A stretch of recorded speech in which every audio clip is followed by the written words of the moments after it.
It's been about 3 months since the last Pudgy Penguins or PENGU token video. I'm currently up 3.4x on my long-term DCA. Mind you, to make this easy, all these are allocated $1,000. So for example, I'm up 4.9 on XRP, 4.9 Solana, 4.7 Bitcoin, 3.4 Pudgy Penguins, so on and so forth. And if you want to come trade with me or learn my trading strategy, just go check out the EPIQ Trading Floor. I'll tag the link in the video in the description as well. But now that we got this nice little pump, there is a little bit of weakness on PENGU token.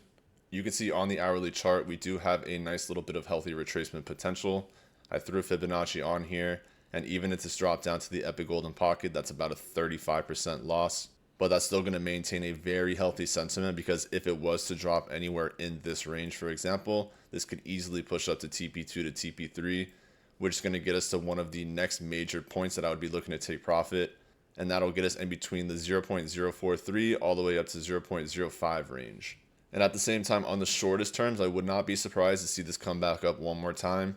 Maybe see a little bit of a double top, a regular bearish divergence, and a confirmation of the LRC resistance before we really see this swing down.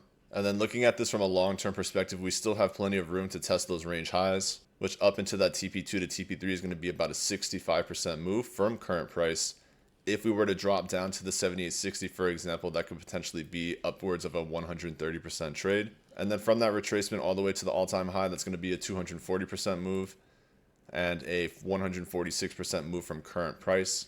And once that breaks, then we go officially into price discovery mode, and then we can officially go parabolic, and it all comes down to how big of a push the NFT space and Pudgy Penguins as a whole can really make. I've said it before, one of the biggest driving factors of this would be that if Pudgy Penguins were to be able to, let's say, hit $1 million floor or higher, you can imagine the amount of people that are going to want to get access and exposure to Pudgy Penguins but can't buy the NFT, so they're going to go and buy the token instead.